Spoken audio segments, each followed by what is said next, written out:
Uning qaynoq nafasi yuzimga urilar, vujudim esa bu yaqinlikdan ham titrar, ham yonardi. Bu shunchaki opish emasdi, bu yillar davomida ichimda to'planib qolgan, yashiringan chanqoqning portlashi edi. Devorga suyanib qolganimda, uning kuchli qo'llari belimdan mahkam tutdi. Men qarshilik qilishim kerak edi. To'xta deyishim, uni itarib yuborishim, yuziga tarsaki tushirishim shart edi. Lekin men buning o'rniga barmoqlarimni uning sochlari orasiga kirgizdim va o'zimni bu tubsiz jarlikka otdim. 35 yosh. Ayol kishi uchun bu yoshda hayot allaqachon bir maromga tushgan, hamma narsa aniq va ravshan bo'lishi kerakdek tuyulardi. Men ham shunday o'ylardim. Ertalabki nonushta, dazmollangan ko'ylaklar, tartibli uy va kechki ovqat paytidagi sokin suhbatlar. Bularning barchasi mening baxtli hayotimning ssenariysi edi. Ammo hozir erimni eng yaqin do'sti bilan oshxona ostonasida turib, men naqadar baxtsiz ekanligimni his qilyapman. Hammasi o'sha kuni boshlangandi, lekin aslida bu olov ancha oldin, balki ancha yillar oldin uchqun olganini endi tushunyapman.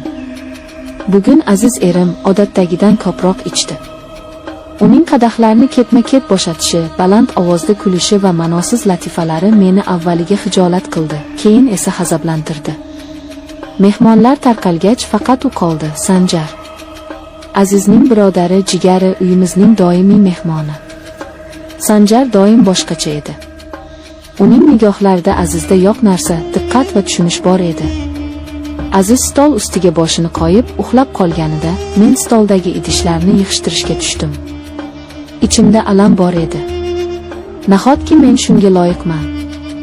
Chiroyli kiyinib, sochimni turmaklab, u uchun tayyorlanganimda erimning qilgan ishi shu bo'ldimi? Sanjar menga yordamlashish uchun o'rnidan turdi. Uning qadam tovushlari ortimdan eshitilardi, lekin men o'girilmadim. Idishlarni rakovinaga qo'yayotganimda u yonimga keldi. U bugun oshirib yubordi, dedi Sanjar past, ammo jarangdor ovozda. Har doimgidek, dedim men, ovozimdagi titroqni yashirishga urinib. Unga baribir. Men bormi, yo'qmi, farqi yo'q. Sanjar hech narsa demadi. U shunchaki qo'lidagi bosh qadahni stolga qo'ydi va menga qaradi.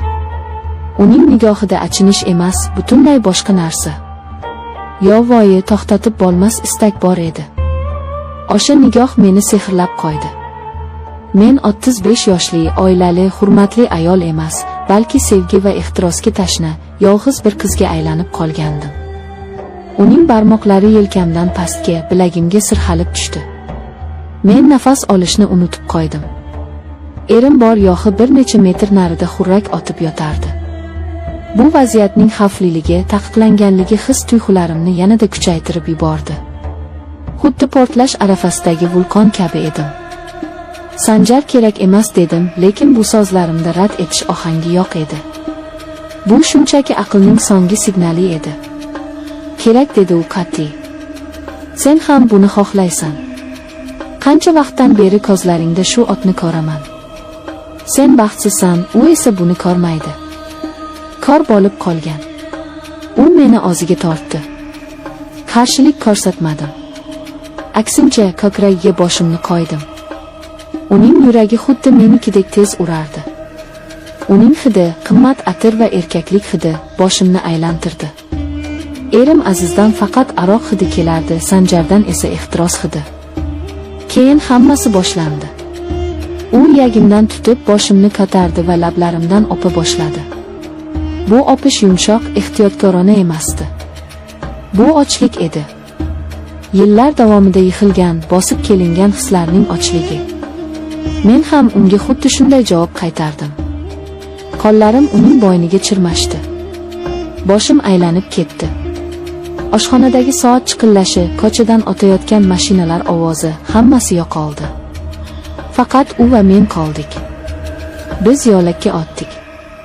Devorga suyanib, bir-birimizni yutib yuborgudek bosalar almashardik. Uning qo'llari tanamni kashf etardi, xuddi uzoq vaqt yo'qotgan narsasini topgandek. Men esa o'zimni tirik his qilardim. 35 yoshimda birinchi marta o'zimni shunchalik kerakli, shunchalik jozibali his qilardim. Erimning sovuq munosabati, kundalik tashvishlar, yolg'izlik hissi bularning bari Sanjarning qaynoq quchog'ida erib ketdi. Men seni qancha kutganimni bilasanmi? deb pichirladi u boydimdan opar ekan. Ering aziz seni qadrlamaydi. U seni ko'rmaydi ham. Bu so'zlar qalbimga oq kabi qadaldi, lekin bu og'riqli emas, aksincha yoqimli edi. Kimdir meni ko'rayotgani, kimdir uchun shunchaki uy bekasi emas, balki orzu qilingan ayol ekanligim meni sarxush qilardi. Lekin birdan mehmonxonadan qandaydir tovush eshitildi. Aziz qimirladi shekilli. Ikkimiz ham to'xtab qoldik. Yuragim qinidan chiqib ketgudek urardi. Qo'rquv va ehtiros aralashgan bu tuyg'u meni aqldan ozdirayozdi. Agar u hozir uyg'onib bizni ko'rsa nima bo'ladi? Hayotim ostin-ustun bo'lib ketadi. Odamlarning gapi, sharmandalik, oilaning buzilishi. Lekin Sanjar meni qo'yib yubormadi. U ko'zlarimga tikilib turdi. "Qo'rqma", dedi u. Uning jasorati menga ham otdi. Men Azizning uyg'onishidan emas, balki bu lahzaning tugashidan qo'rqayotganimni tushundim. Bu tunda sodir bo'layotgan narsa shunchaki xiyonat emasdi. Bu mening ozligimni, ayolligimni isyoni edi. Biz yana bir necha daqiqa shunday turdik. Vaqt to'xtab qolgandek edi. Keyin men asta uzoqlashdim. Sochlarim to'zg'igan, lablarim shishgan, ko'zlarimda esa olov yonardi. Sanjar hamon menga ochlik bilan qarab turardi. "Ketishing kerak", dedim past ovozda. "Bugun ketaman", dedi u qo'limdan tutib va kaftimning ichidan opdi. Bu harakati shunchalik ehtirosli ediki tizzalarim qaltirab ketdi.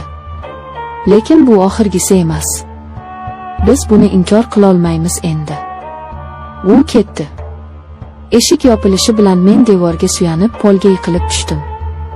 Qo'llarim bilan yuzimni yopdim. Yig'lashni xohlardim, lekin ko'z yosh yo'q edi. Faqat xalati bir yengillik va dahshatli bir aybdorlik hissi bor edi. O'rnimdan turib mehmonxonaga kirdim. Aziz hamon o'sha ahvolda, og'zi ochilgancha uxlab yotardi. Unga qaradim. Bir paytlar sevgan, ishongan odamim. Hozir menga begonadek tuyuldi. Uning beparvoligi meni birovning quchog'iga itardi. Yoki men shunchaki o'zimni oqlayapmanmi? Bu kecha sodir bo'lgan narsa hayotimni o'zgartirib yubordi. Men endi avvalgi sadoqatli, jim yuradigan, hammasiga chidaydigan ayol bo'la olmayman. Ichimda yashirin ehtiros uyg'ondi va men uni qayta sondira olmasligimni bilaman. Erim Aziz uxlayversin. U o'zining g'aflat uyqusida, men esa. Men endi haqiqiy hayotimni, xavfli bo'lsa-da, his-tuyg'ularga to'la hayotimni boshlayman. Sanjarning ketganiga bir necha daqiqa bo'ldi, lekin men hoziroq uning qaytishini, meni yana o'sha kuchli qo'llari bilan kutishini xohlayapman. Ertaga nima bo'ladi?